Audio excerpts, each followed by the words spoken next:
Paz do Senhor, meus amados irmãos, nós estamos mais uma vez aqui reunidos num evento promovido pelo CAPED Sande, que é o Centro de Aperfeiçoamento de Professores da Escola Dominical Ministério da Assembleia de Deus em Santo André.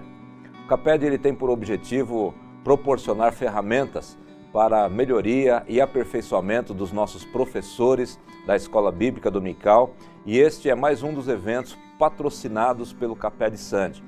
Nós também fazemos vários cursos que, quando eles forem ser realizados, nós estaremos anunciando aqui por meio deste canal para todos vocês. Neste momento, nós estamos aqui reunidos, mais uma vez, para tratarmos dos subsídios da lição da Escola Bíblica Dominical, neste terceiro trimestre de 2020, quando nós estamos estudando os livros de Esdras e Neemias com o propósito de tratar dos princípios divinos em tempos de crise, a reconstrução de Jerusalém e o avivamento espiritual como exemplos para os nossos dias. Essa sexta lição, ela vai tratar sobre Neemias reconstruindo os muros de Jerusalém. Mais uma vez temos o privilégio de ter conosco aqui o irmão Éden e também o irmão Luiz, que estarão conversando com os irmãos.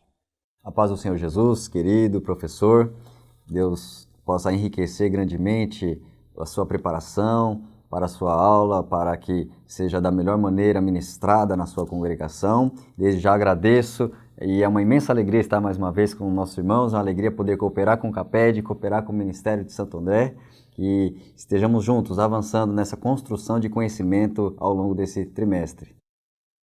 A paz do Senhor, meus queridos. Para mim também é um motivo de estarmos regozijantes nesta dia aqui, porque vamos tratar do assunto que é muito importante nos dias de hoje. A reconstrução do Muro de Jerusalém também fala de algo importante para nossas vidas. Então, espero que através dessa aula entre nós aqui, possa colaborar um pouco mais na ajuda para a sua aula transcorrer melhor em suas congregações. Nós vamos então fazer a abertura com uma oração. E eu quero pedir ao irmão Éden para nos levar a Deus nesta oração. Amém.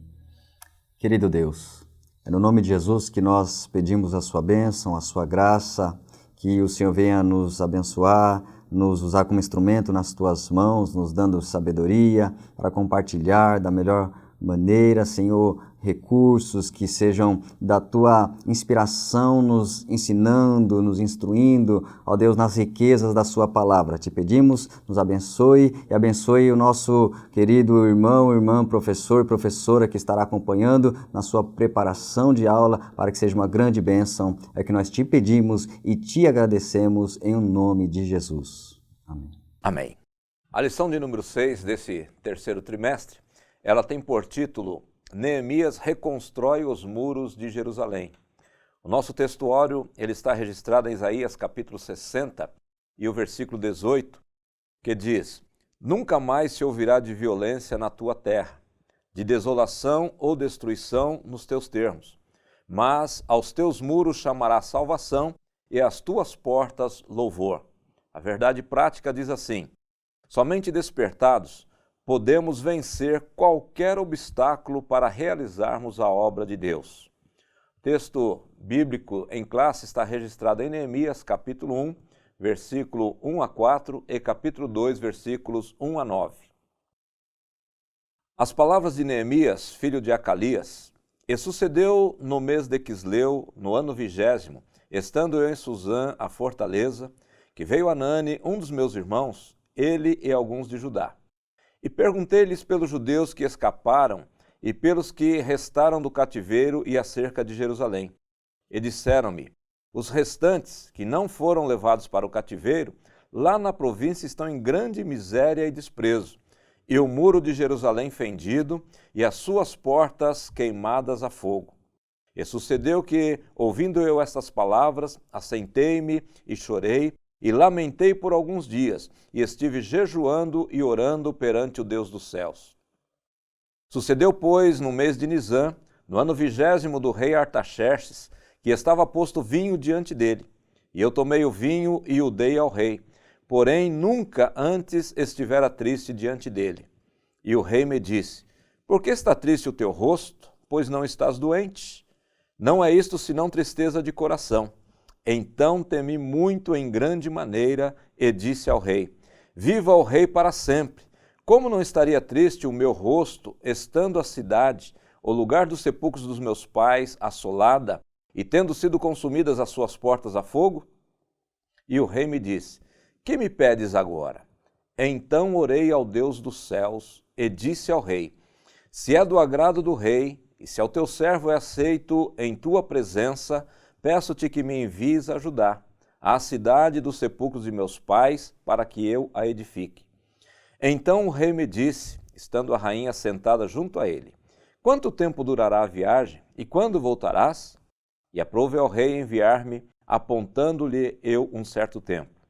Disse mais ao rei: Se ao rei parece bem, deem-se-me cartas para os governadores da além do rio, para que me deem passagem até que chegue a Judá.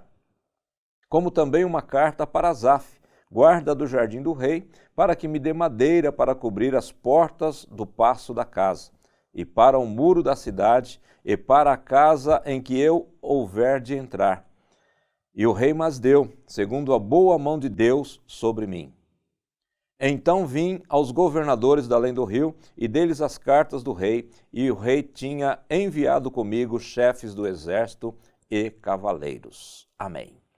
Nós temos como objetivo geral desta lição mostrar que foi Deus quem despertou em Neemias o desejo de restaurar os muros de Jerusalém. Então esse é o objetivo geral desta lição de número 6, e temos também alguns objetivos que são mais específicos para os tópicos que forem comentados nesta lição.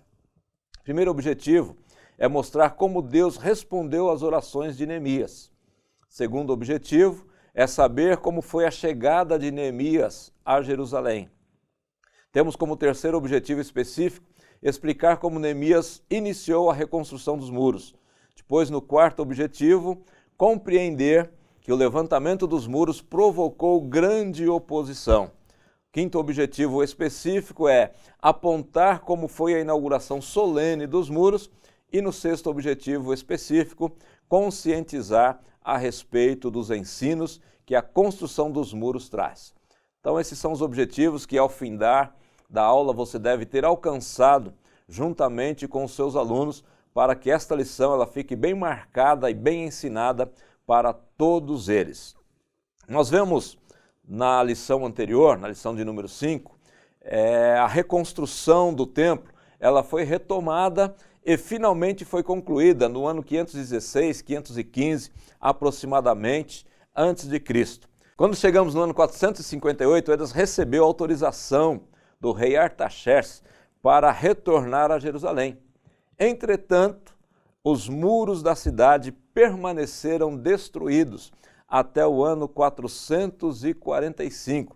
Temos aí até, o término da reconstrução do templo, até a ida de Neemias a Judá, um intervalo de 70 anos. E Neemias então recebe a autorização do rei Artaxerxes para retornar à cidade de Judá com o objetivo, com o propósito de reconstruir os muros. Nesse intervalo nós temos também a história de Ester, que vai ser comentada numa ocasião mais oportuna. Então nós vamos dar um salto aí de 70 anos da lição de número 5 para a lição de número 6, onde nós vamos tratar, na lição de hoje, sobre a reconstrução dos muros. E temos aqui no nosso primeiro tópico, Deus responde às orações de Neemias. Queremos já então passar para o irmão Éden, para começar a fazer as considerações a respeito desse primeiro tópico da nossa lição. Queridos, lição que trata sobre a restauração dos muros, nós precisamos entender qual é o propósito de Deus, o objetivo de Deus nisso. Vemos um despertar de Deus em pessoas, despertar autoridades para este projeto. E nós sabemos que Deus é aquele que começa uma obra e completa esta obra, aperfeiçoa esta obra. E Deus já vem trabalhando ao longo dos anos com aquela nação e deu um despertamento para que houvesse a reconstrução do templo, mas Deus não queria fazer algo incompleto. Deus quer que a sua obra avance, que o seu povo continue, E além do templo erguido, precisava agora da cidade também estar reconstruída. É necessário a cidade como um todo, como um povo, uma sociedade estar bem, estar organizada, estruturada.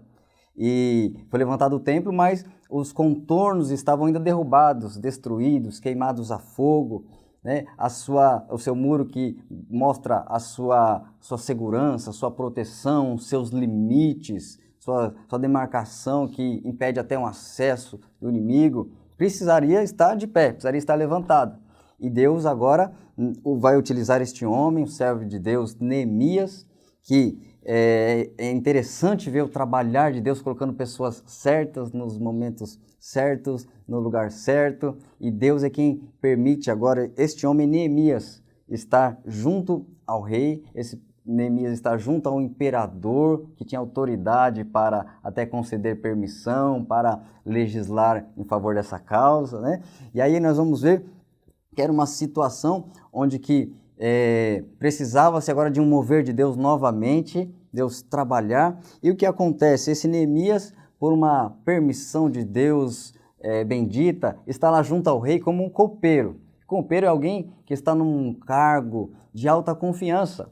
Naquele tempo, o copeiro, ele fazia parte daquele que fazia a segurança do rei, preparando ali as bebidas e assegurando que estivesse livre de alguma contaminação, envenenamento de algum inimigo para que ele estivesse bem. O copeiro geralmente era até um confidente de tanta proximidade a ouvir o rei, muitas vezes até conselheiro do rei, fazia parte do grupo que poderia dar suas opiniões, seus conselhos. Então era uma pessoa que estava numa posição privilegiada, uma posição que estava ali junto a uma autoridade do governo mundial daquela época, né? Então a gente vai ver Deus levantando este homem, Deus levantando, colocando ele no momento certo, no lugar certo, para ser um instrumento de restauração, um instrumento até de consolo, né? O nome Neemias significa Deus consola ou Deus conforta, e a notícia que ele vai receber justamente precisava de alguém para solucionar. Chega uma notícia, né, do seu irmão que vem lá de Jerusalém e diz, lá no capítulo 1, versículo de número 2, diz, os restantes que não foram levados para o cativeiro lá na província estão em grande miséria e desprezo, e o muro de Jerusalém fendido e as portas queimadas a fogo. Então chega uma notícia ruim, uma notícia de lamento, de tristeza, da situação de miséria. E o povo de Deus, que é um povo que foi chamado para ser um povo forte, um povo vencedor, um povo para ser cabeça e não cauda, um povo para ser vitorioso, um povo para estar contando experiência e milagre de Deus, de repente se encontra numa situação de desprezo, de tudo destruído. Quem olha para a cidade despreza. Olha que cidade é essa que está tudo destruído, tudo queimado a fogo. Então era uma cidade, era um momento de uma situação desprezível. E aí, o que nós podemos já enxergar nesse tópico primeiro aqui? Umas qualidades de um homem de Deus que podem ser instrumentos de restauração, instrumento de reedificação. Quais são algumas qualidades, né? Gostaria de pontuar. O versículo de número 2 diz que Neemias perguntou pelos judeus e acerca de Jerusalém. Então, uma qualidade de um servo de Deus, que será um instrumento de edificação, é aquele que está interessado e está preocupado com seus irmãos. Ele pergunta, como estão os judeus? Como que está a cidade de Jerusalém? Então, o primeiro ponto é uma pessoa que vai ser uma pessoa restauradora, instrumento de Deus, é aquele que está atento, preocupado. Ele não vive pensando só em si mesmo, não vive, né, um egocentrismo, uma egolatria. Ele vive preocupado e atento em amar o próximo, e principalmente sendo povo de Deus, ele se preocupou. Como que estão os judeus? Como que está lá a cidade de Jerusalém? O primeiro ponto, alguém que se preocupa. Interessante aí, Eden, assim, né, nesse ponto que você está colocando, é que quem era Neemias, né, para se preocupar com as pessoas que estavam lá em Judá, porque ele já não estava mais em Babilônia. Se ele foi para Suzã, que é a sede do governo, e estava trabalhando como copeiro do rei, esse moço demonstrou um preparo, um prestígio muito grande, a ponto de ser tirado, porque o povo tinha se levado para a Babilônia. Agora ele não está em Babilônia. Como é que ele chegou até Suzã, até a sede do governo? A gente sabe muito pouco, né, a respeito de Neemias, porque o que se tem dele é o que está escrito praticamente nesse livro que leva o nome dele. Mas assim, observando esse ponto que você está levantando, a importância dele, a posição que ele estava junto ao rei, ele não tinha nada que se preocupar com os pobres que ficaram em Judá, com as pessoas que ficaram em Judá. Mas assim, Deus ele usa pessoas que se preocupam com o próximo e não os egocêntricos, né, como você acabou de dizer, só fazendo esse parênteses aí na sua colocação. E é visto que Neemias, se fala pouco dele na história. Porém, nós podemos entender, né, pastor, que Neemias chegou a esse posto como todos os outros homens. Se nós vemos desde a lição 1, Daniel tinha um posto alto. Sadraque, Mesaque e Abdenego também estavam colocados em postos altos. O próprio Zorobabel, ele era homem, amigo pessoal de Dário.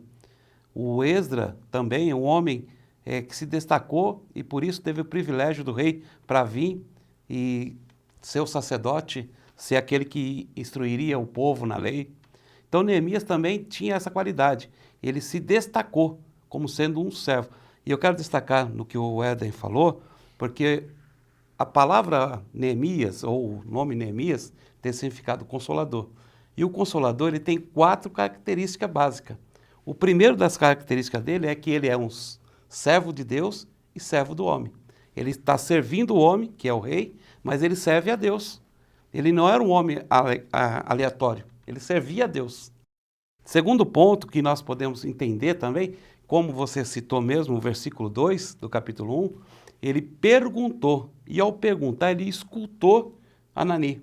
Então ele é a pessoa que escuta o outro.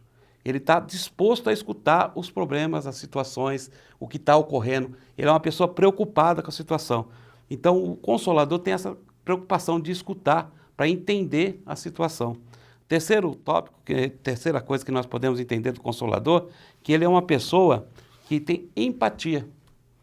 Porque, como o pastor aqui mesmo colocou, ele estava diante do rei. Ele veio lá nos termos de Suzã, no palácio lá junto com o rei. Estava bom, estava ótimo para ele, mas ele tinha empatia pelo povo dele. E nós vamos ver pela história que o pastor no começo falou que tinha uma decorrência aí da lição 5, para agora 70 anos. E se nós vemos da deportação até Neemias, são 142 anos. Então ele nasceu lá em Babilônia, ele nasceu naqueles termos, e mesmo assim não se apartou o amor dele pela sua nação. Então ele tinha empatia pelo povo dele, ele se importou. E o quarto e último, mais importante de todos, é que ele tinha uma condição de poder se doer por esse povo. Ele se doeu de tal maneira que ele se entregou. Ele se entregou. Então nós vamos ver que Neemias, ele tinha todas as qualidades. E o Éden mesmo pontuou que um homem que foi colocado por Deus era o homem certo, na obra certa. E nós estamos sendo esse homem, essa pessoa certa na obra de Deus? Eu vejo também essa sensibilidade dele em ter essa compaixão, né? Olhar a situação deles, se colocar no lugar deles, se inconformar com aquilo. Então, realmente, pessoas que vão partir para a ação são pessoas inconformadas, pessoas que olham para uma situação e muitas vezes o chamado de alguém está relacionado com isso. Ele vê algo e Deus o faz sentir e incomodar-se e o impulsiona para a ação, né? É uma forma de identificar o chamado à vida de alguém, ele inconformado com aquilo, então era Deus dirigindo os passos dele em direção àquilo. Ele também tem um senso de coletivo, ele poderia falar que eu estou bem, fazer o quê, né? Já que estão lá, não posso fazer nada. Ele não, nós estamos assim, nosso povo, nossa nação, esse senso de coletivo, que deve ter na vida do servo de Deus, senso de unidade, um corpo de Cristo único, né? Cada um sendo um membro de um único corpo, cujo cabeça é Cristo. Então a gente vê essa pessoa que aí a qualidade final é o altruísmo. Tanto que, gostaria até de reforçar que ele é uma tipologia de Cristo, uma prefiguração de Cristo, que é aquele que está numa situação plena num palácio, junto ao trono, ele abre mão do seu bem-estar e ele vai em direção do local de miséria, local destruído, para restaurar os caídos, que assim é Cristo, né? Que estando nos céus é aquele que se dispôs a encarnar, se fazer homem como nós, em busca da restauração do homem caído, o homem distanciado, o homem sem a graça e glória de Deus. Então, Neemias, né, de uma maneira bela, ele prefigura o próprio Cristo. Eu vejo nessa simpatia pelo povo, né, algo que Tiago nos escreveu. E Neemias teve essa qualidade de mostrar para nós. Tiago 2,15 nos fala o seguinte: se o irmão ou irmã estiverem nus e tiverem falta de mantimento cotidiano, e algum de vós lhe disser, ide em paz, e aquietai-vos e fartai-vos, e lhe não derdes as coisas necessárias para o corpo, que proveito virá daí? Então Neemias, quando recebeu essa notícia, que proveito tem ele saber das notícias e ficar por isso mesmo? Mas ele tomou a atitude de ser aquele líder que ia tomar uma posição, né? Então nós vemos aqui nessa condição de Neemias que o homem de Deus, o servo de Deus, a serva de Deus, precisa ter a capacidade de se preocupar com os outros, se preocupar com o próximo, de se preocupar com as pessoas. Neemias, apesar da sua condição estável, da sua condição favorável, ele se preocupou quando chegou alguém que vinha de Judá, ele tomou a iniciativa de perguntar como estão as pessoas, como estão os nossos irmãos, como estão as pessoas que ficaram lá em Jerusalém. E quando ele recebeu a notícia da condição de pobreza, de miséria que estavam as pessoas, ele se incomodou com aquilo. E o incômodo dele fez com que ele se pusesse, como diz aqui a nossa lição, a orar e jejuar por estas pessoas. Buscar a Deus, talvez se colocando ali, Deus, eu estou bem, mas meus irmãos não estão bem. Como é que eu posso fazer para ajudar as pessoas que lá estão?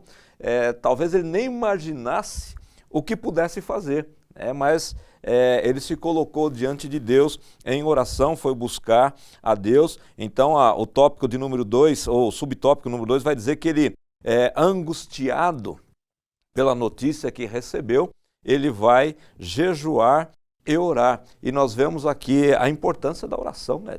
A importância da oração na nossa vida. Intercessor, né?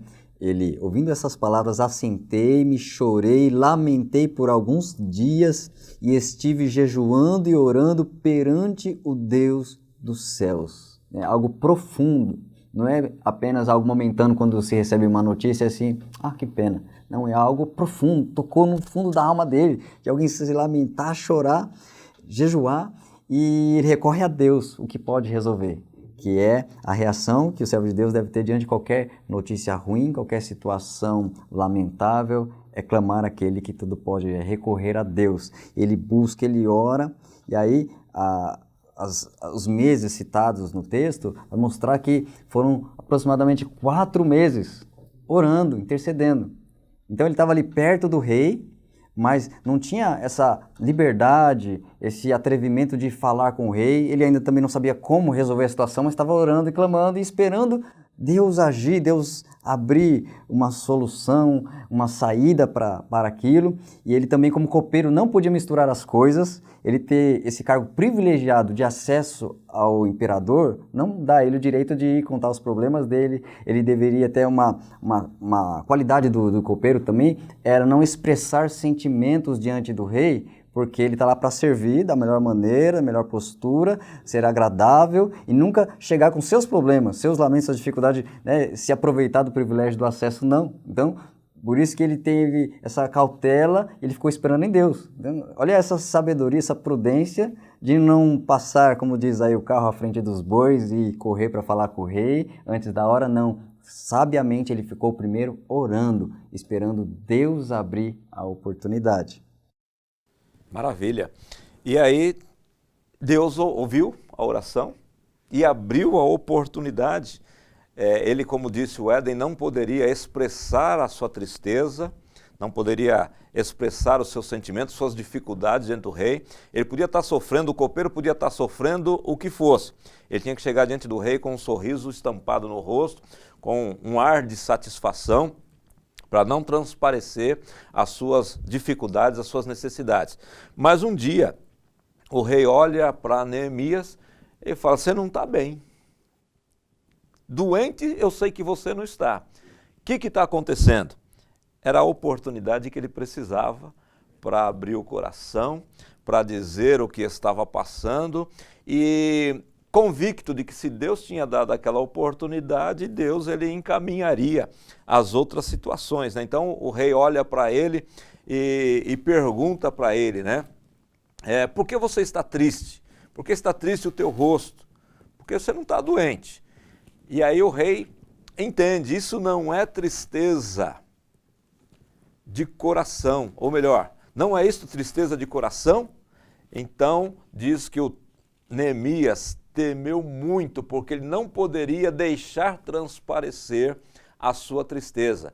Mas nós vemos aqui que era Deus que estava agindo, e ele começa então a expor a sua necessidade, a expor o que trazia preocupação para ele. No versículo de número 3 do capítulo 2, ele vai dizer: olha, rei, como que eu não vou estar triste? Se lá a cidade onde estão os sepulcros dos meus pais, onde estão meus irmãos, a situação lá está muito difícil. Ele começa a contar, Luiz, como é que está a situação, né? Isso. Vamos ler primeiro Ezequiel 22:30. Vamos lá. Vamos ver um verso aqui interessante que Ezequiel nos coloca. Ezequiel 22:30 diz assim: e busquei dentre eles um homem que estivesse tapando o muro e estivesse na brecha perante mim por toda esta terra, para que eu não a destruísse, mas a ninguém achei. Então, Neemias, na sua postura, quando ele se colocou a orar, quando ele se colocou a jejuar, e aí o Éden estava comentando aqui, sabiamente, e eu comecei a meditar e ver aqui também, nesse momento, que nós oramos muitas vezes, e Tiago nos fala que nós não recebemos porque oramos mal, não sabemos como orar. E ele orou em favor do próximo, em favor de uma cidade, em favor de um povo. Ele não orou por si próprio. E ele jejuou por uma causa nobre. Nós jejuamos muitas vezes para conseguir um carro novo, uma casa nova, mas não jejuamos pela nossa família ser salva. Não jejuamos para que a nossa igreja seja uma igreja avivada. Não jejuamos para que a nossa cidade seja alcançada pelo Senhor Jesus Cristo. Não jejuamos para que a obra dos nossos missionários sejam bem-sucedidas. Então nós vamos ver que Neemias, quando ele se apresenta diante do rei, não é à toa, ele ficou 4 meses, são 120 dias. 120 dias orando e triste de coração. E chega um momento que o semblante cai. E foi isso que aconteceu com ele. Mas aí já era um trabalhado do próprio Deus, nós sabemos que Deus está no controle de todas as coisas. E fez, Oi, pois não? E fez parte da oração dele, do pedido, no finalzinho do versículo 11, que ele fala: faze prosperar hoje o teu servo e dá-lhe graça perante este homem. Então eu era copeiro do rei, ele pediu muita graça perante este homem. Ele pediu. E aí Deus abre essa porta, o rei vem até ele para fazer a pergunta. E a gente vê que agora Neemias também é um homem que sabe o que fazer, sabe o que precisa. Porque na sua resposta, quando o rei perguntou, então, o que você quer, o que você precisa, me dá um tempo, ele vem e me pede. Ele pede cartas que permitam autorização de passagem.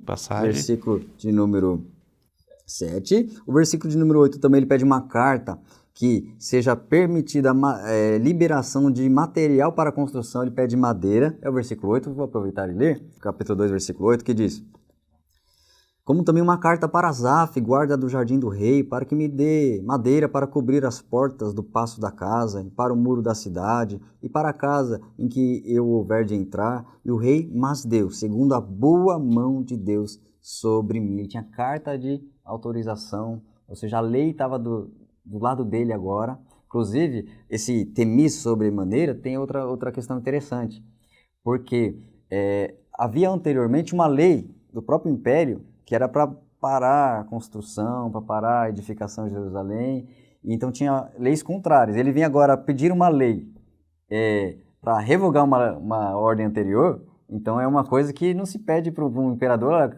revoga a lei anterior aí, faz uma nova aqui para me favorecer. Então faz parte do temer, e agora eu vou entrar com esse pedido, né? E a boa mão de Deus é essa que altera decreto, altera a legislação se for necessário, move coração de reis, move nações, e agora ele de uma forma até ousada vai e pede, ó, eu quero liberação, quero autorização, quero carta, quero material, fez a lista toda ali, eu quero madeira, Pedido quero completo. Permissão. Ele falou, agora que Deus, isso é uma pessoa de fé, já que Deus abriu, então agora Deus está operando, estou vendo a mão de Deus agir, 4 meses de oração, agora eu estou vendo resposta, então agora eu vou ser ousado, eu quero a madeira, eu quero material, e ele teve até segurança, porque diz, versículo 9, que o rei enviou os chefes do exército e cavaleiros, até a segurança foi garantida pelo rei, então a gente vê a mão de Deus de uma forma milagrosa atuando na vida de Neemias, e ele, sabendo o que pedir, mostra uma pessoa que entende de administração.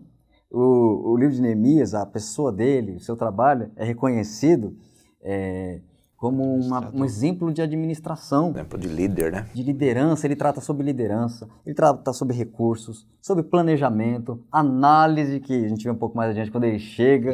É uma pessoa que sabe motivação, coordenação de equipe, eficiência. Quando ele coloca assim, ó, cada um vai trabalhar em frente à sua casa, o seu muro, você vai e volta para sua casa mais rápido, é mais prático, eficiência de projeto. Ele é um exemplo sensacional de administração, de liderança, de pessoa que vai e os resultados acontecem.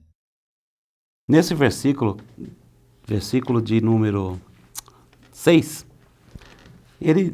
capítulo 2, versículo 6, ele diz assim, ó, na escritura: Então o rei me disse, estando a rainha sentada junto a ele, quando durará a tua viagem e quando voltarás? E aprove ao rei enviar-me, e apontado-lhe um certo tempo. E disse mais o rei, se ao rei me parece bem, se me dei carta. Então, veja, ele aproveitou uma oportunidade, mas se nós vemos um pouquinho acima, ele fala assim, pede alguma coisa para mim. E a Bíblia nos diz que ele orou. E essa oração não podia ser uma oração longa, não podia ser uma oração, sabe, de joelho, não podia ser... Tinha que ser uma oração chamada oração flash. Aquela que você faz no entendimento. Senhor, o que eu faço agora? Né? Senhor, me ajude. Põe palavra na minha boca agora. Põe a palavra na minha boca. Usa-me para que eu possa ser atendido pelo rei. Então, foi aquela oração que você faz no espírito. Então, vê a importância de um homem que está ligado com Deus. Ele orou novamente a Deus. A Bíblia relata que ele orou a Deus, mas ele orou aquela oração em mente. Então, quando for tomar decisão, ore a Deus, mas ore na mente, né? E ele mostrou para nós, o líder, a pessoa que ele está preparado para as diversidades que poderiam vir. Ele é um homem preparado para reconstruir o muro. E essa atitude de desprendimento, olha, rei, eu quero ir. Eu quero sair daqui dessa posição confortável, eu quero ir lá. Trabalhar, arregaçar a manga, construir, é um trabalho árduo, pesado, difícil.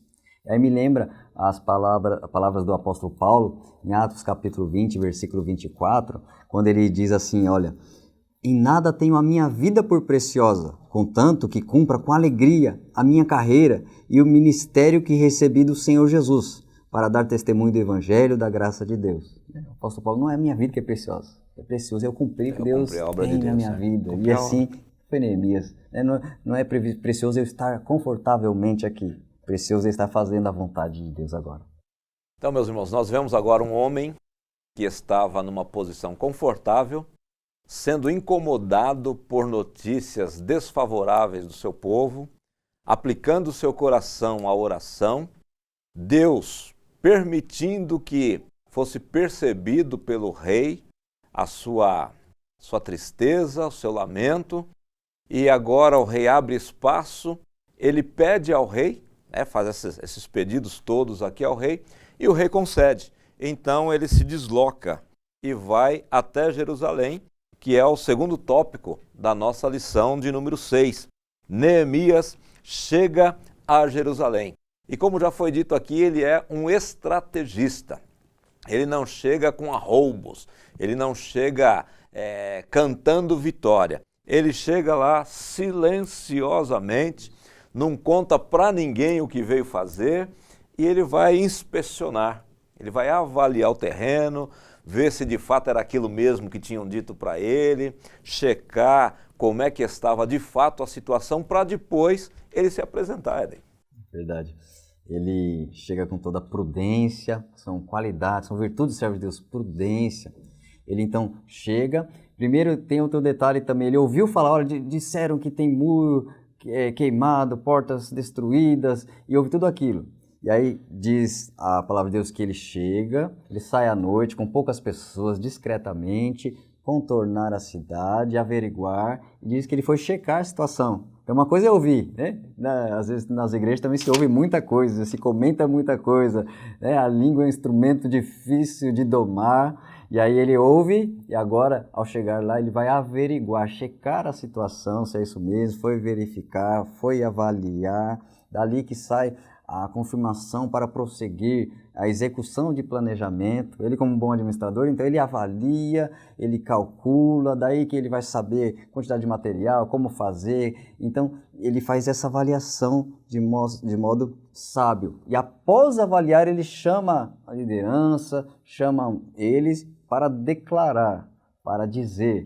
E aí sim ele anuncia. Então depois de averiguar, ele agora vai para o segundo passo, que é declarar. Com aquele grupo ali, diz a palavra de Deus, versículos 17 e 18 do capítulo de número 2, e aí ele começa a expor.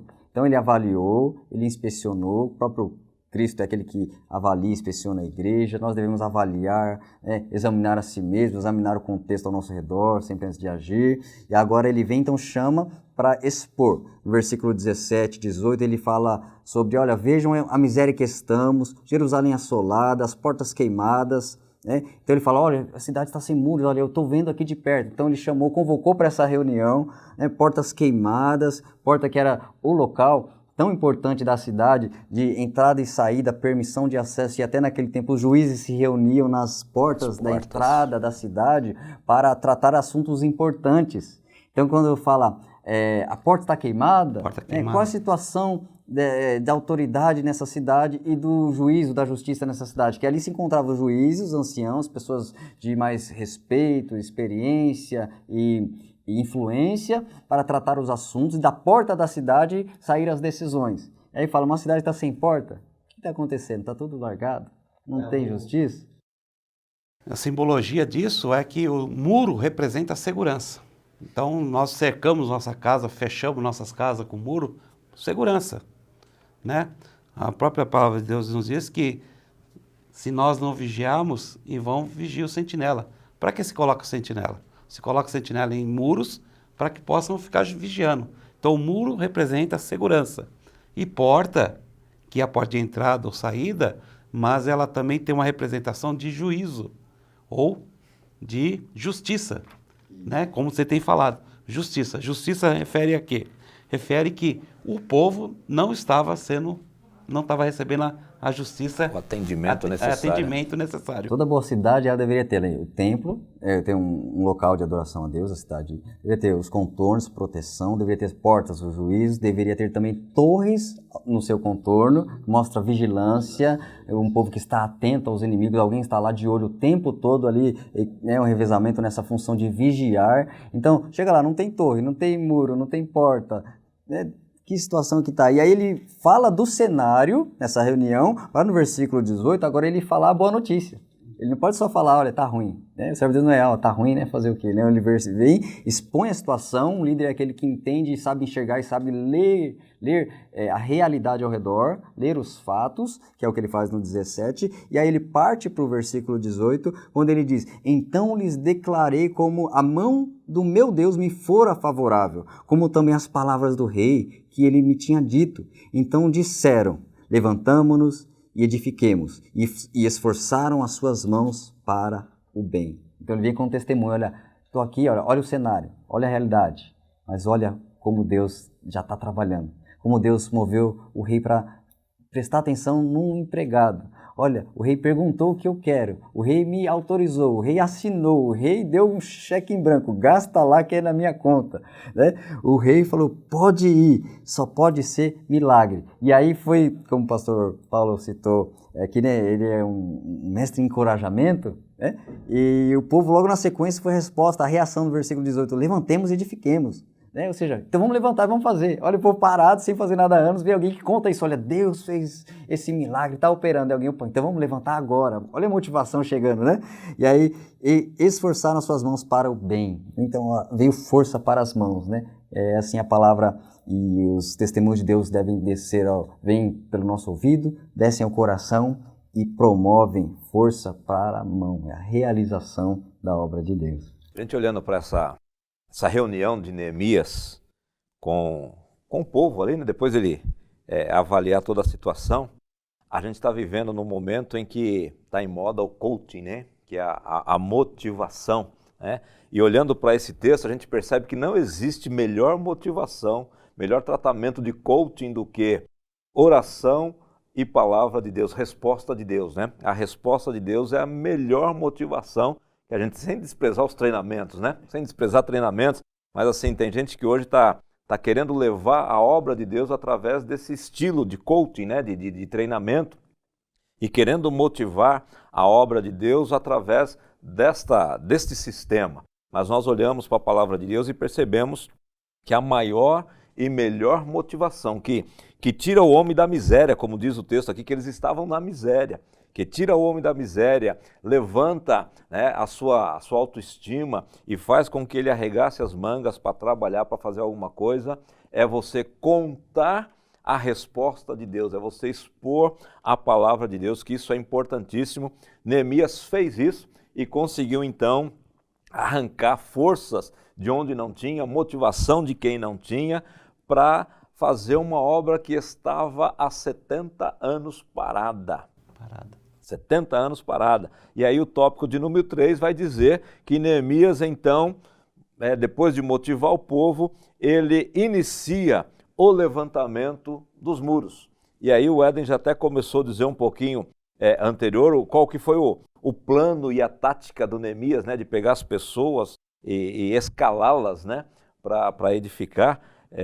Reforça um pouquinho para nós aqui, Éden, que você estava falando anteriormente. A forma dele fazer o trabalho, né, foi muito sábia, né, quando ele nomeou ali as pessoas, colocando um ao lado do outro no muro, para eles trabalharem e sendo perto das suas casas, que dá segurança. Olha, estou perto de casa, minha família está aqui perto. Se vier inimigo, eu não vou ficar preocupado. Olha, eu estou aqui do outro lado da cidade, estou vendo o inimigo se aproximar, como é que está minha família lá do outro lado?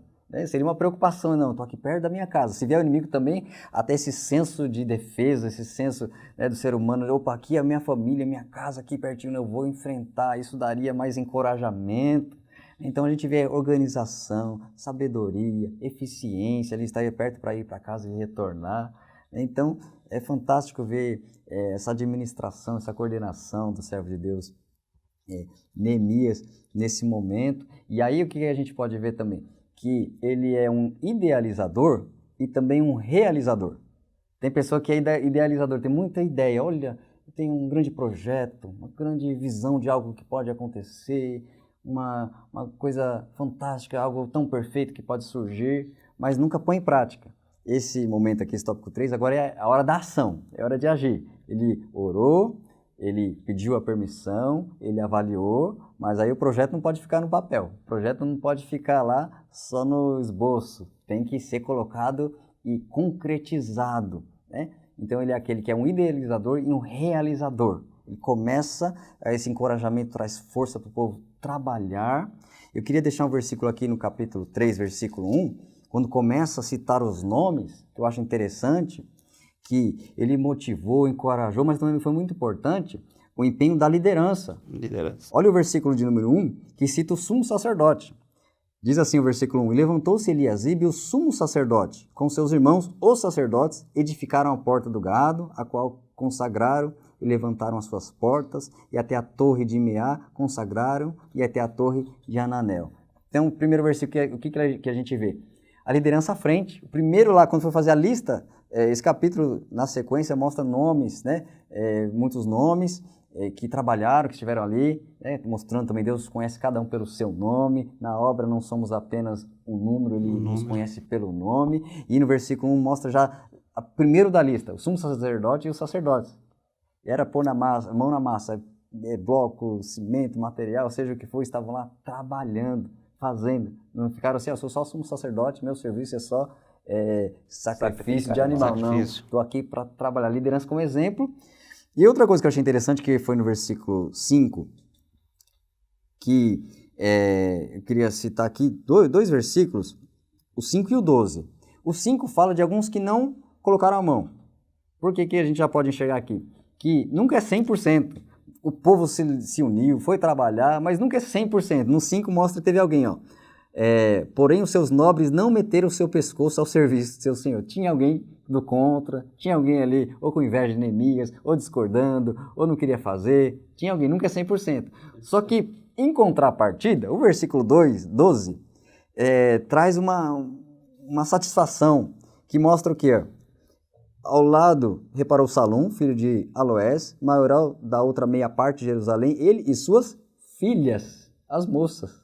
Enquanto alguns não quiseram fazer, Deus surpreende, fazendo que outros que às vezes a gente nem imagina, resolvam fazer. As moças talvez ali jovens, mãos delicadas, né, as mãos que não iam querer mexer em construção, um trabalho de pedreiro, e elas estavam lá, não, é nosso povo, conta comigo, arregaçou a mão, conta comigo. Deixa eu ajudar a levantar, vamos colocar bloco aqui, vamos colocar material aqui. Né? Então a gente vê isso, esse trabalhar acontecendo, a ação aqui no capítulo 3 de Neemias. Ele tem uma estratégia muito interessante nesse ponto aí todo. Primeiro que, vamos começar por esse último tópico que você falou, sobre as moças. Né? Mostra para a obra de Deus que ninguém está à toa, ninguém. E a inclusão das mulheres... Veja, alguns ainda até comentam, né? A Bíblia é machista. Aí a mulher também trabalha. E interessante que Aloés, maioral da outra metade de Jerusalém, e ele e suas filhas. Então esse homem, Aloés, maioral, suponhamos que ele era um chefe de grande poder, de grande influência, né? Então ele estava envolvido também. Ele poderia estar, não, vou alugar serviçais para mim, e eles fazem a obra e eu fico na minha. Não, ele também pôs a mão na obra, ele não se importou a posição que ele tem, e ainda mais, a sua família, suas filhas participaram. Então ele não excluiu ninguém. E no verso 2, verso 5, desculpa, no versículo 5, capítulo 3, e repararam os tecoitas. Nós vamos ver que de Tecoa não fazia parte de Judá, mas eles moravam lá e faziam parte daquela cidade. E eles participaram na reconstrução. Porém, os maiorais da chefia deles não quiseram participar. Né? Então, toda obra, quando inicia, todo trabalho, toda função que nós vamos fazer, todo o projeto desenvolvido, vai encontrar sempre barreiras. E nem sempre essas barreiras vai vir dos menores. Às vezes a barreira vai vir dos maiorais. E na cidade dos tecoitas foi os maiorais que não quiseram. Né? E tem uma outra situação interessante aqui, que nós vamos observar que do versículo 1 ao versículo 15, toda vez é citado o seguinte, e ao seu lado, mostrando que havia uma união ao seu lado. Né? Depois nós vamos ver para frente, depois do 15 em diante, nós vamos ver depois dele. Então ele estava aqui, depois dele tinha mais um, na frente dele também tinha um. E mais para o final dos versículos, quando chegando perto do 28 ao 32, nós vamos encontrar defronte deles.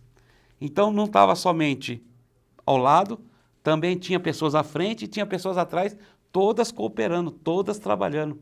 Então vamos ver o versículo, o versículo 5. Ao seu lado repararam os tecoitas. Quer dizer, tinha ali a chefe, a família preparando a muralha, mas ao lado deles tinha os tecoitas.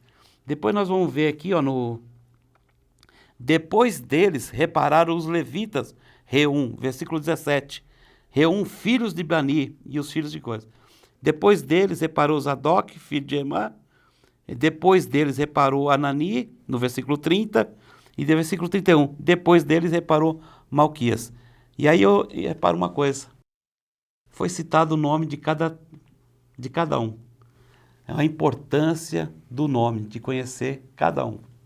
A importância de conhecer cada um, pastor. Pastor Maravilha. Paulo, o pastor Éden, e cada um ser conhecido. Ouvindo os nossos comentários aqui, dá a impressão que foi tudo muito bem, foi tudo tranquilo. Neemias ora, Deus usa o rei, dá carta para ele chega lá, inspeciona o terreno, ele consegue motivar as pessoas se colocam à disposição para fazer a reconstrução dos muros, eles começam a reconstrução, um do lado do outro, um após o outro, um defronte do outro, e a coisa vai caminhando, porém é obra de Deus. E a obra de Deus, ela nunca vai ser feita sem oposição. É muito importante que a gente preste atenção nisso, porque mesmo com oração, mesmo sendo a vontade de Deus, mesmo sendo aquilo que é o melhor para a comunidade, aquilo que é o melhor para a igreja, aquilo que é o melhor para todos nós, isso nunca vai ser feito sem oposição. Por quê? Porque nós temos um inimigo declarado que não quer ver o bem da obra de Deus. Presta atenção, você, professor, na sua sala de escola bíblica dominical, quanta dificuldade. Você se prepara, você ora, você estuda, você tem a melhor das intenções de ver o crescimento da tua sala, a edificação dos teus alunos, e de repente começam a surgir situações que não são favoráveis, apesar de tudo estar sendo feito certinho, tudo dentro do padrão, tudo dentro da cartilha, a gente fazendo com oração, sendo vontade de Deus, sempre se levanta oposição. E não seria diferente com Neemias, né? Ele veio com a liberdade, com a liberação do rei, ele veio debaixo de oração, ele veio com autorização, ele conseguiu ter uma estratégia, ter um bom plano, ter um bom planejamento, ele conseguiu motivar a turma, porém, e esse porém é o problema, né? Começaram a surgir os inimigos, é onde a gente vai para o quarto tópico da nossa lição e o quarto capítulo também do livro de Neemias. O levantamento dos muros provocou grande oposição. Vocês se lembram lá nas lições anteriores, quando a gente falou da edificação do templo, que eles chegaram, levantaram o altar e foi uma festa maravilhosa, foi júbilo, foi oração, foi cântico, foi alegria, até que os samaritanos chegaram para tentar impedir a obra. E agora aqui, mais uma vez, as coisas estavam caminhando muito bem, até que chegaram aí Tobias, Sambalate, os Amonitas, Gesem e tantos outros aí vieram para tentar impedir o prosseguimento da obra de Deus. E são pessoas de influência, segundo estudiosos, eram pessoas que eram líderes em algumas regiões ali próximas, então pessoas de influência, quer dizer o quê? O inimigo ele tenta usar pessoas-chave, pessoas que tenham alguma influência, que tenha algum efeito sobre o servo de Deus. E uma coisa a gente pode observar também, o favor divino vem sobre nós e automaticamente a fúria e o incomodar do inimigo também acontece, né? Deus começa a agir, o inimigo já a sua antena fica ligada, opa, Deus está fazendo algo ali, eu preciso derrubar ele, eu preciso contra-atacar, eu preciso investir contra ele. E a Bíblia vem e diz para nós, dá a receita em Tiago capítulo 4, versículo 7, que diz: sujeitai-vos, pois, a Deus, resisti ao diabo e ele fugirá de vós. A receita está aqui através de Tiago dizendo, olha, continue se sujeitando a Deus, resista, seja firme e ele que vai fugir de vocês. Então veio toda essa oposição, que vai ter até outra lição adiante que nós vamos aprofundar nisso. Exatamente. Eu queria deixar um versículo que é Daniel capítulo 11, versículo 32, que fala sobre um povo que se esforça. Veio oposição? Parte do povo de Deus é confiar em Deus. E o versículo 32 de Daniel 11, que ali é uma visão escatológica, fala de fim dos tempos, fala de oposição contra o povo de Deus. E no meio dessa oposição vem essa palavra de encorajamento que diz assim, na parte B do versículo. Mas o povo que conhece ao seu Deus se esforçará e fará proezas. Ou seja, a oposição vem, mas eu conheço o Deus que eu sirvo, eu me esforço e Ele vai me permitir fazer proezas. Nós vamos avançar a construção. As proezas é um projeto grande. Construir um muro seria um trabalho material e humano, mas ali representava toda a segurança daquele povo, tinha todo um envolvimento espiritual naquilo. Então nós vamos fazer esta proeza, que é o muro e é a identidade, é a restauração da cidade. E aí diz lá no versículo 6, capítulo 6, versículo 15 de Neemias, que eles concluíram, eles foram e fizeram a proeza que era esse projeto, que é, acabou-se, pois, o muro aos 25 de Elu, em 52 dias. Veio oposição, mas eles foram até o fim e foram vitoriosos no seu projeto. Essa oposição, nós vamos ver novamente a importância da oração. Capítulo 4, versículo 9. Vamos começar no 8, vai. Diz assim, que eles ligaram-se entre si todos. Esse Tobias, Sambalate e mais outros tantos, né?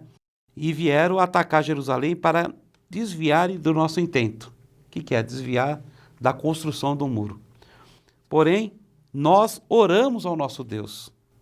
Então, a importância da oração novamente, está orando a Deus. E não somente isso, nós já comentamos aqui que uma guarda contra eles, de dia e de noite, por causa deles. Então, eles não desfaleceram. Enquanto eles estavam ali construindo, também havia guardas, né? Guardando, olhando e perceber quando havia o ataque do inimigo. Então eles não estavam. Então, quando nós vamos ver o inimigo está atacando, nós temos que estar sempre vigilante. Por isso que a Bíblia nos diz, orai e vigiai. Porque o inimigo está ao derredor, tentando tragar a quem, né, esteja aí vacilante, cambaleante, esteja aí fora da proteção divina. Então, diz que nós temos que estar vigilantes. Muito bem, meus irmãos. Então nós vemos que, apesar de nós estarmos fazendo tudo corretamente, debaixo de oração, sendo a vontade de Deus, a oposição vem. A oposição, o opositor, ele sempre se levanta, mas tem uma coisa tremenda e gloriosa que o Éden já até citou aqui. Deus, ele peleja por nós. Deus, ele está à nossa frente. E querendo o adversário ou não, querendo os inimigos ou não, aquilo que Deus projetou, aquilo que Deus planejou, aquilo que Deus quer que seja feito, vai ser feito. E conforme foi lido aqui no capítulo de número 6, no versículo de número 15, acabou-se, pois, o muro aos 25 de Elu. Num recorde, 52 dias para edificar os muros da cidade. Perceba que, assim, eu fico pensando, demorou 70 anos para em 52 dias resolver o problema. Quando Deus quer que as coisas aconteçam, é tremendo, é maravilhoso, né? Quando Deus quer, os homens intentaram anteriormente reconstruir os muros, mas chegou o tempo, porque até nessa reconstrução do muro, nós vamos ver lá em Daniel capítulo 9, que havia uma revelação de Deus, que quando saísse a ordem para a reconstrução da cidade, 70 semanas estavam determinadas sobre o povo de Deus. Então essa reconstrução, ela tinha que acontecer nesse tempo, porque aqui começa a contagem das 70 semanas de Daniel. Aqui começa uma contagem escatológica, né? Então assim, mesmo que tentaram antes, o tempo de Deus era aquele tempo.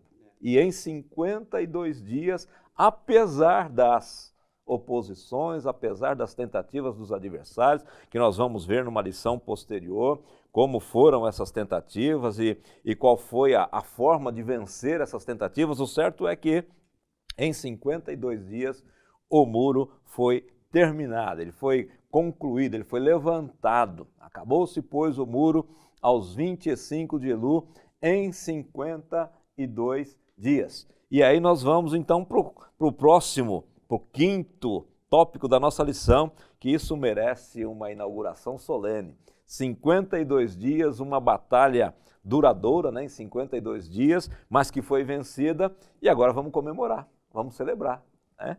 Verdade. Entre o momento agora de celebração, o momento de dedicação, é consagrar aquelas portas, se alegrar. Houve uma convocação para que eles cantassem, louvarem, usassem os instrumentos. Então, uma imensa alegria ali no capítulo de número 12 de Neemias, onde a gente vê essa festa acontecendo, porque é um princípio espiritual também ser grato e reconhecer os feitos de Deus e se alegrar com as grandezas de Deus, se alegrar com os feitos de Deus. Então no versículo 27 em diante, narra essa dedicação, essa festa, essa alegria, que foi muito grande, e eu queria frisar o versículo de número 43, então, Neemias 12, 43, que diz: e sacrificaram no mesmo dia grandes sacrifícios e se alegraram, porque Deus os alegrara com grande alegria. E até as mulheres e os meninos se alegraram, de modo que a alegria de Jerusalém se ouviu até de longe.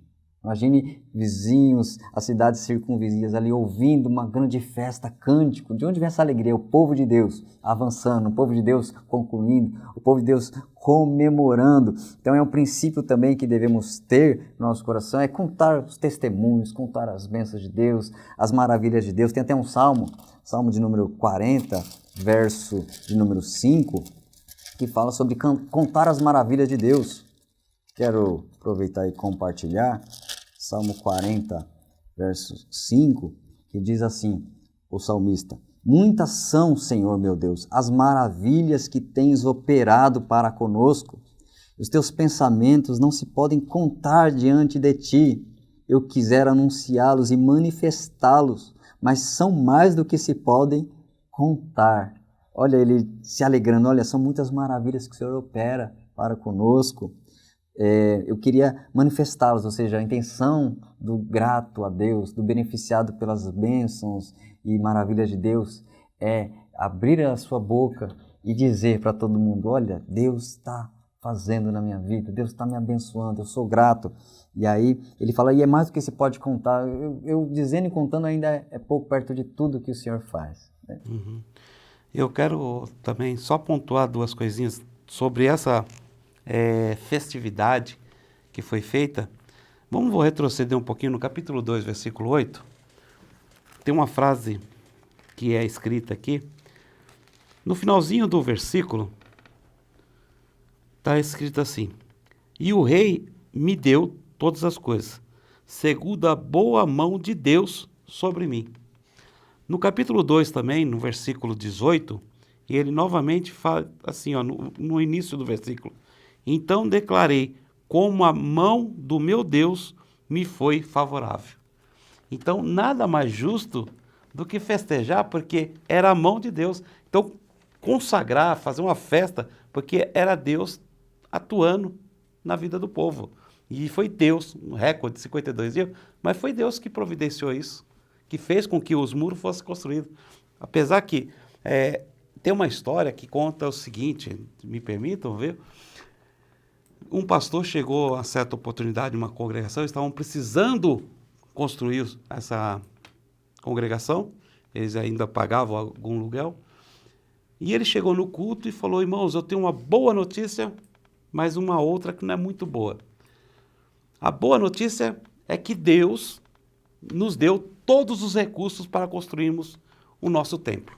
E o povo alegrou, se alegrou, festejou, bateram palma, deram glória, aleluia. Aí, quando deu a casa sossegada, ele falou assim: mas todo esse recurso está na mão de vocês. É vocês que vão construir, é vocês que vão fazer.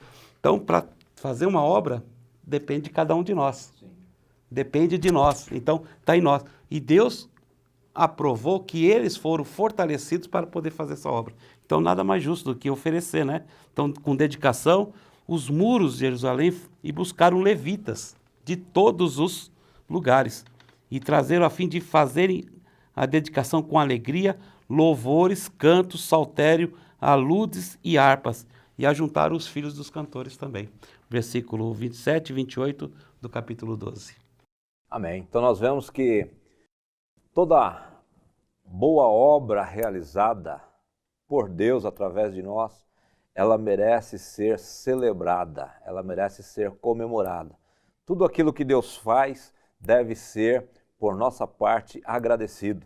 O Éden leu aqui o Salmo de número 40 e eu me recordo do Salmo de número 103, quando o salmista diz assim: bendize, ó minha alma, ao Senhor, tudo que há em mim, bendiga o seu santo nome. No verso 2 ele diz assim: bendize, ó minha alma, ao Senhor, e não te esqueças de nenhum dos seus benefícios.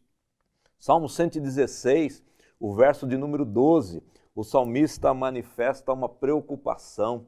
Que darei eu ao Senhor por todos os benefícios que me tem feito? Como que eu posso agradecer ao Senhor? Salmo 116 é fantástico, que o salmista ele conta a condição que ele estava e quando ele clamou ao Senhor, Deus inclinou-se para ele. E agora ele chega no verso 12, perguntando: o que eu posso fazer agora por gratidão ao Senhor? Então nós devemos ser gratos a Deus em tudo, apesar de oposições, apesar das dificuldades enfrentadas. E aí nós chegamos então ao último dos tópicos dessa nossa lição, tópico de número 6, quando ele nos diz sobre os ensinos simbólicos que a reconstrução dos muros podem trazer para nós. O que significa, Éden, muros na nossa vida como igreja hoje, né? Para cidades também na época, que significava muros, e qual a aplicação que pode ser feita para nós?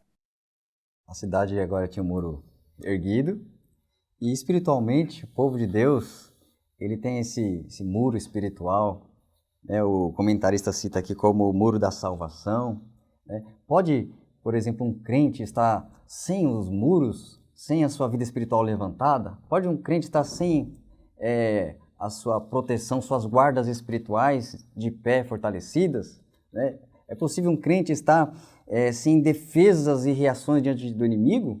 Porque aquele muro derrubado, caído, mostrava a facilidade do inimigo entrar, do inimigo penetrar na cidade, invadir, fazer o que quer. E espiritualmente o povo de Deus é um povo que deve estar fortificado na fé, fortificado na graça, fortificado espiritualmente. O próprio Senhor Jesus fez um alerta, falou: olha, uma casa, que é uma pessoa, não pode ficar vazia, porque o inimigo ele rodeia, depois ele volta para tentar essa casa vazia de novo. Se estiver vazia, ele traz outros espíritos e quer dominar, ou seja, o inimigo está sempre saindo e querendo retornar e encontrar espaços na vida do servo de Deus.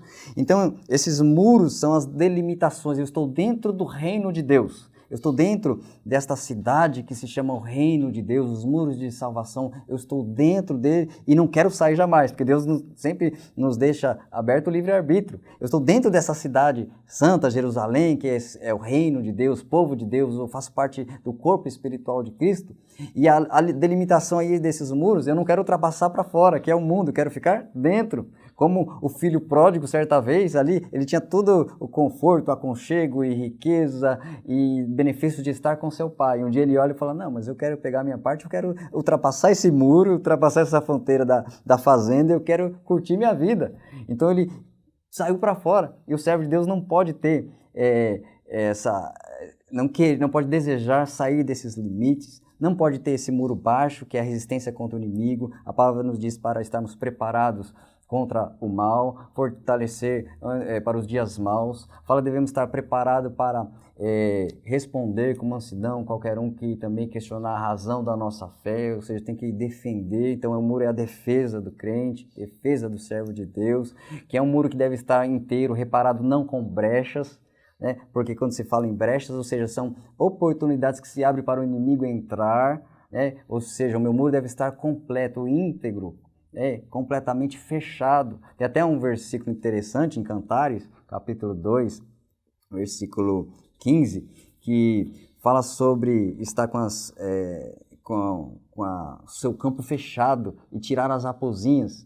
Cantares, capítulo 2, versículo 15, fala: apanhai-me as raposinhas que fazem mal às vinhas, né? Porque as nossas vinhas estão em flor. Ou seja, a preocupação ali de uma outra figura de linguagem, o campo tem que estar protegido. Se tiver uma raposinha, tira. Tudo que o inimigo vem para roubar, destruir, aniquilar os frutos do servo de Deus, deve ser tirado. Então, o muro fechado, as brechas fechadas, e não abrir para que passe nada. A raposinha era um animal pequeno, menorzinho.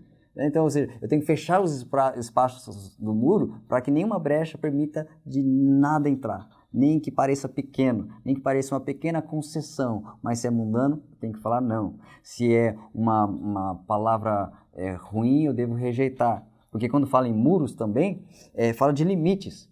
Por exemplo, alguma coisa ruim ao meu redor, eu tenho um muro de proteção, eu falo não. O pecado vem, eu falo não.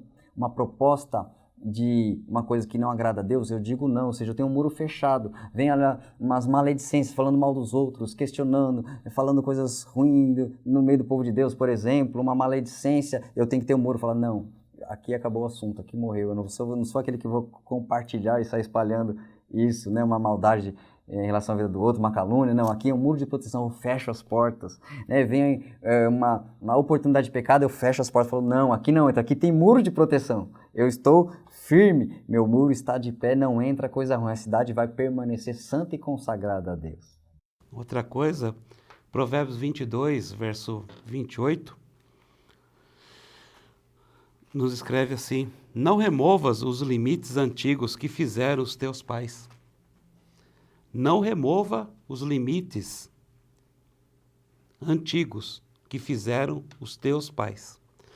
Nós vamos ver aqui no subtópico 3 que o muro de salvação é uma permanente linha divisória entre o reino de Deus e o reino deste mundo. Então, o povo de Deus, quando nós lemos no começo, eles estavam em opróbrio. Trava a língua. Isso significa desonra, uma desonra grande, uma grande desonra, uma grande miséria. Então, por quê? Porque os muros estavam derribados. Então, a necessidade de construir um muro era justamente para que o muro servisse de proteção e o monturo que ele via ali, aquele monturo ou os escombros, né? Nós vamos ver que escombros têm o sentido de que está tudo destruído. Foi necessário tirar tudo isso e reconstruir os muros. Então, os nossos pais colocaram limites. Então, não ultrapasse esse limite. O Éden aqui acabou de nos falar que nós queremos, que nem o filho pródigo, pular esse muro, né? E aqui eu quero, não porque eu esteja doutrinando alguém, mas às vezes nós temos líderes que estão querendo remover os termos que os nossos pais da fé colocaram, para colocar novas coisas no meio de Deus. E Deus diz, Malaquias, o próprio texto aqui está nos dizendo, o reino de Deus é o mesmo. Eu sou Deus e não mudo, Malaquias 3:6. Então, quando fala aqui, não removas os limites, está falando para nós que os muros são muito importantes, não remova ele. Ensine a igreja a não remover os limites, porque através desses limites é que faz com que a igreja não passe a ser o opróbrio das nações. A igreja vai ser vitoriosa. Amém, meus irmãos. Nós estamos chegando ao final desta lição de número 6 e acabamos de ouvir aqui sobre a importância de soerguimento dos muros. Não podemos nos conformar com muros caídos, com muros derribados, com muros com portas queimadas. Não podemos deixar a nossa vida sem estes limites, que são os limites estabelecidos, os marcos antigos que foi dito aqui pelo irmão Luiz, e esses marcos eles são delimitados pela palavra de Deus. E a palavra de Deus ela nunca pode ser removida da nossa vida. A palavra de Deus é que estabelece os limites até onde podemos ou não podemos ir, até onde nós devemos ou não devemos estar. Os muros, eles determinam o que pode estar do lado de dentro e o que deve estar do lado de fora. Então, o muro é exatamente esse limite, é proteção, é guarda, é tudo isso que foi dito aqui. Que nós possamos, então, observar os muros dentro do nosso contexto de igreja, para que esses muros estejam sempre levantados. Se você perceber que tem algum muro aí na tua vida, que ele está meio destruído, que as portas estão meio queimadas, que você possa fazer como Neemias, não se conformar com esta situação, aplicar teu coração em oração, em jejum, pedir a Deus que te dê estratégia para você reerguer este muros, sabendo que não vai ser fácil, vai ter oposição, vai ter dificuldade, mas quando nós estamos despertados por Deus, através de oração, nós temos então convicção de que Deus está conosco, de que Deus vai adiante de nós e desta forma então a obra de Deus na nossa vida em primeiro lugar e a obra de Deus no nosso contexto, ela é concluída e através disso então o nome do Senhor, ele é e deve ser sempre glorificado e exaltado. Nós então chegamos aqui ao final desta lição. Quero pedir aos nossos irmãos que façam suas considerações finais. Com tudo que nós vemos, nós podemos também tirar uma grande lição. O muro só pôde ser completado em 52 dias porque um homem se dispôs. E um homem que estava diante de Deus. Um homem que se colocou, como eu disse no versículo de Ezequiel, capítulo 22, versículo 28. Que Deus procurou um que estivesse na brecha e não encontrou para que aquela cidade não fosse destruída. E depois destruída, mais para frente, foi encontrado esse homem. Neemias se colocou na posição. Então, meu irmão, minha irmã, professor, oriente seus alunos para que um homem faz a diferença. E vamos ver se uma igreja não pode fazer a diferença nessa face da terra.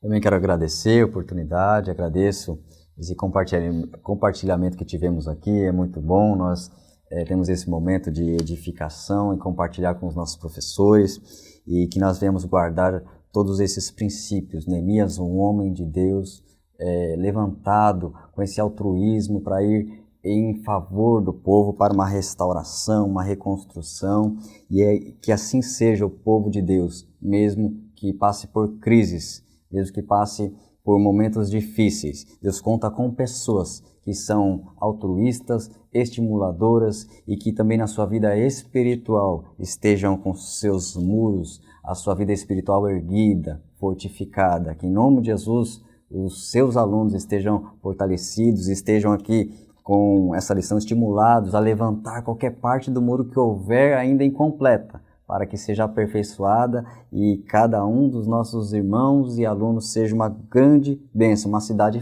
forte na presença de Deus.